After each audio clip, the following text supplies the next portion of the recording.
Hi, I'm Gary White for Central Kentucky Television. I'm here with Stephanie Davis, and we're at the Bardstown City Pool for Dippin' Dogs. And this is the second year for this event, right? It is, yes. We started last year. It was something that I used to take my dogs to the one at Woodland Park in Lexington, and came back to Bardstown last year, wanted to start it here and do it even bigger and better than they do it in Lexington. And you brought all three of your dogs, plus your whole family's here, right? Yes, my kids are running around here. I've got a 21-month-old named Cash. I've got my 6-month-old Lila. My husband Ben is here. Mom and Dad, in-laws, everybody. And how about the four-legged ones? The four-legged ones, yes. My furry kids are here. This kiddo is over here. She's my small black lab.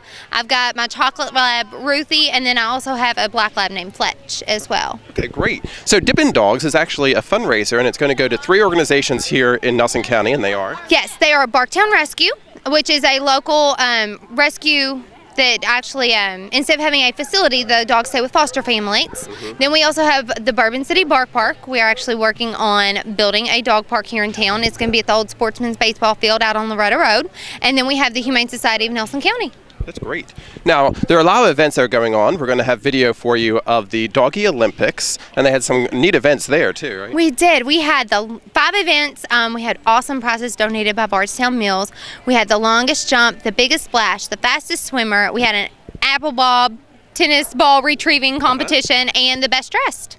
Okay, and as we're waiting here, we're going to get to see some celebrities try and work with some trained dogs. Is that correct? Yes, we actually have a group that's called the Bourbon City Dock Jumpers. These are professional dock jumping dogs. Some of them have been past world champions. You've seen them on ESPN and the Outdoor Channel.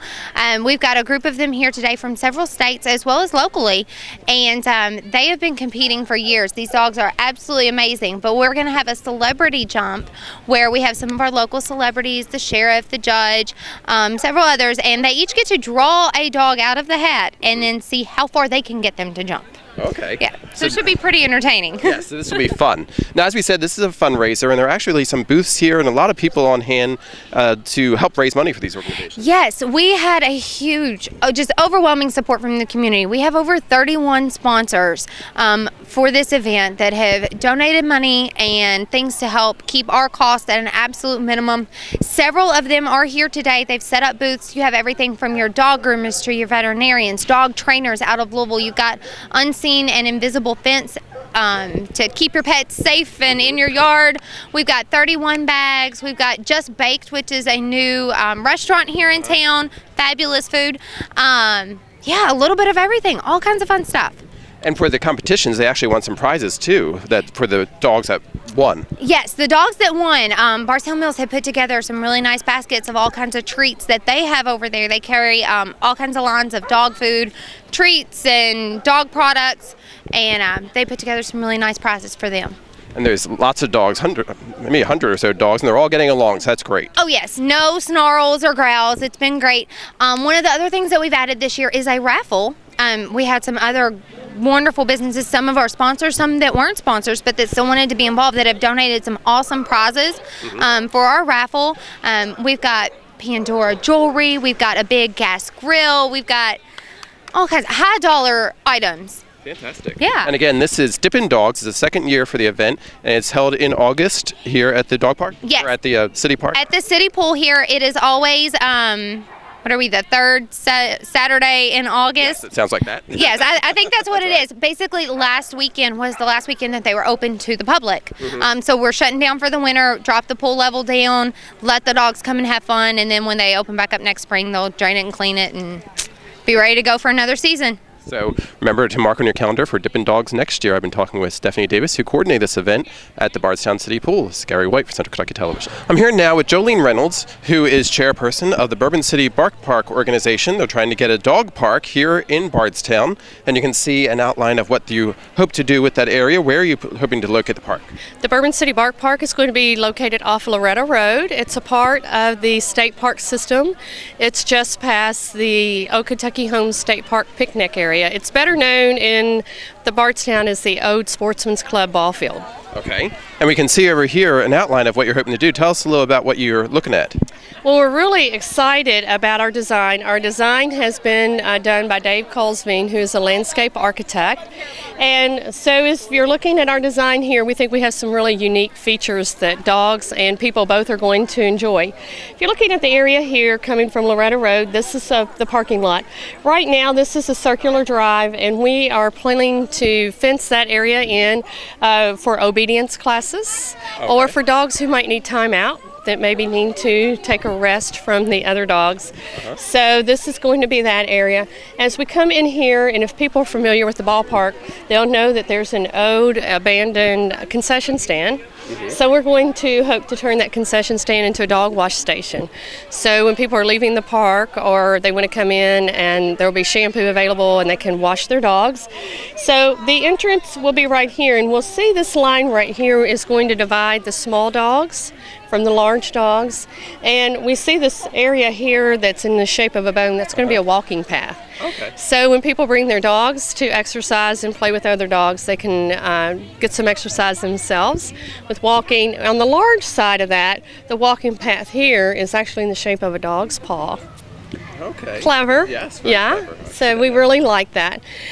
There's actually a lot of greenery, landscaping to make it a really pleasant, exciting, calming as well green space that people can enjoy.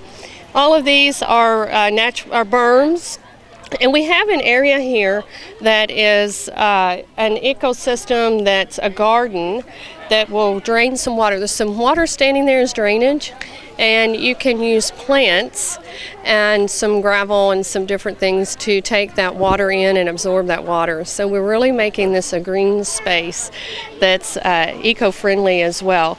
We have some gazebos designed. We're working with the Nelson County vocational students who will be working with design and planning and the building of our gazebos. And this is one for the small area.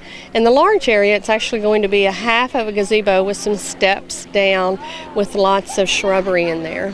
Okay. Looks wonderful. Awesome. Yeah, Now, very exciting. it's almost 8 acres, right? The land itself is about 7.35 acres, but if you're familiar with the park, part of that is wooded. So we're going to go back to the line of those trees, the wooded area, but actually not use that whole 7.35 acres. When you go past that area a little bit, it drops down. So we were concerned with people walking, especially if we had some older people that it just got a little bit too rough. So we're just be going back to that area. So total of our space is probably going to be somewhere around 2.5 to 3.5 acres. Okay, great. Now I can see that you have it broken into phases, and you are doing some fundraising to get this accomplished. We are doing fundraising to get this accomplished because we are totally nonprofit. We are going to be self-sufficient, and so we'll be maintaining the park, but other than that, we will be raising the funds for all of the construction.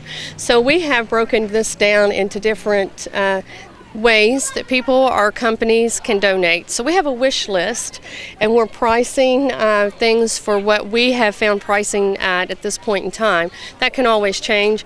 Also, another way that we're raising money is for people like you or neighbors, friends, anyone in the community can adopt a fence.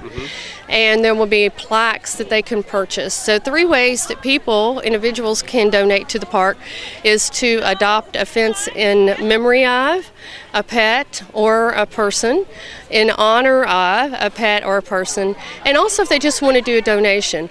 The price of those plaques that's going to be to adopt the fence is $125 for 1 plaque and $200 for 2 plaques. So everyone can have a part in helping to raise funds and be a part of the dog park. That's great. And again, it's the Bourbon City Bark Park that's going to be in Bardstown, and it's one of the organizations benefiting from the funds raised here at Dippin' Dogs. What kind of time frame are we looking at for this project? We are hoping, if we raise the money, our first phase, which would be getting the fencing, some water fountains, our security system, people will be entering the park with key fobs. So it's going to be an electronic gate with key fobs. To do that, we're thinking about $20,000 to $25,000 will get us there. And if we can raise that, we would love to start construction by next spring, late spring, early summer. Fantastic. So again, it's Bourbon City Bark Park, and if somebody heard about this and they want to do the contribution, how can they get in touch with somebody? They can contact myself, Jolene Reynolds. My email is jolene.reynolds@icloud.com. You can look us up and like us on Facebook. We have board members that also anyone can contact: Marianne Wheat, Vicki Renish, Treese Johnson, Gordon Jackson, or myself.